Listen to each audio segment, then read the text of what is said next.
Jesus was walking through a city called Jericho, and a crowd was gathering. In fact, the crowd and gallery was so big, it was hard to even see Jesus.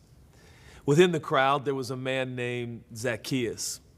The Bible says he was a chief tax collector. What this tells me is Zacchaeus is, he kind of runs the streets. He runs the neighborhood. He has tax collectors under him that collect tax, and beyond that, cheat people out of their money, and he gets a cut from their scheming and their scamming. It was that day that Jesus was walking through his town, his city, and Zacchaeus, I think, was curious. He wanted to see who this Jesus really was, but the Bible says he was short. So he devised a plan to climb a tree. He ran ahead, kind of figuring out the trajectory of where Jesus would walk, and climbed a particular tree. And there he would view Jesus and learn more about this increasingly popular figure in his day. As the Bible says, as the Bible tells the story, Jesus was walking along until suddenly, right under the tree Zacchaeus had chosen to climb, Jesus stops. Zacchaeus must have thought to himself, man, it's like I just hit the lottery. This is unbelievable. He's right here under the tree that I've climbed, and I'm going to get to be privy to his conversations or to hear about this incredible figure I've heard so much about. And all of a sudden, everything changes for Zacchaeus, because the Bible says Jesus, when he came to the place, as if it was pre-planned, which of course it was, he came to the place and he looked up. He looked up, and there he saw Zacchaeus, and he said, Zacchaeus, come down. In fact, he said, I want you to hurry, because today I'm going to come to your house.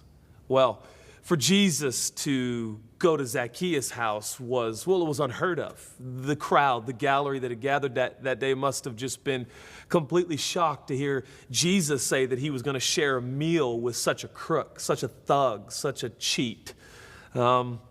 Zacchaeus was not a reputable person. He was known, but he was infamous. His actions were inexplicable as he cheated little old ladies out of their retirement to pay for his opulent lifestyle. He was not a good man. And yet Jesus here stops and insists that Zacchaeus come down from his tree because he's going to go share a meal with him. This story is so powerful and illustrates so much for your life and for mine. And the Bible says that Jesus went with Zacchaeus to his house, and there they shared a meal.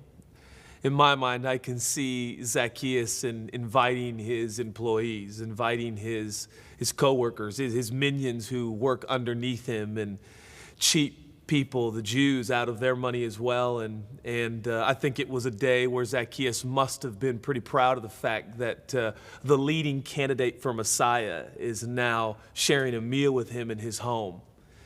Whatever transpires there and whatever their conversation is, we're not privy to. Jesus and Zacchaeus, and if he had guests, were there. For how long, we're not sure.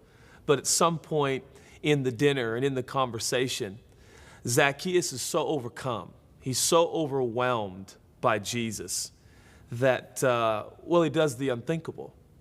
The Bible indicates, and my imagination elaborates, that, Zacchaeus must have stood up from the table and, used his fork to ding his wine glass and say, could I have your attention, please? I'd like to make an announcement. I'm done.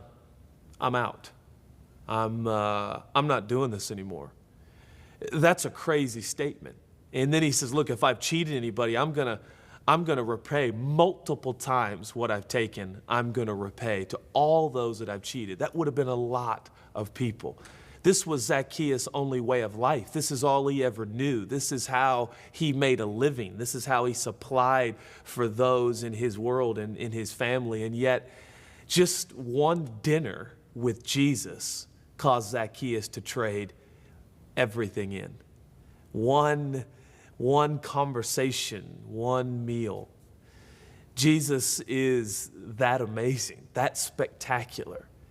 When we consider all the possessions and things and desires of this life, nothing compares to the person of Jesus. Our behavior, our good deeds, our actions, none of these things can make us right with God. We are never enough. Only Jesus is enough. Only Jesus' perfect sacrifice on the cross is what makes us acceptable and right before God. Maybe like me, you've climbed a few trees in your journey with God as well, thinking that I'm going to garner God's attention. I'm going to appease him. I'm going to be good for him. I'm going to do better with my speech, or I'm going to pray so many hours, or I'm going to have perfect church attendance this year, or man, I'm going to read through my Bible in a year. And when I do that and when I complete that, then I'll be pleasing to God, and God will accept me. And the truth is, none of those things make us acceptable or right with God. Only Jesus. Our trust, all of our trust, must be in him. And so if you're like me and you've climbed some of those trees, like Zacchaeus, trying to get God's attention or appease him, let's hear the words of Jesus. Let's come down. Let's trust him. Let's focus on him. Let's turn our attention to him, just as Zacchaeus did. And that's ultimately what changed Zacchaeus' life. I wonder if we could take some time just thinking about, are there areas in my life I need to come down from? Areas that I'm trusting, certain deeds and actions and behaviors that I'm putting my trust in rather than putting my trust in Jesus.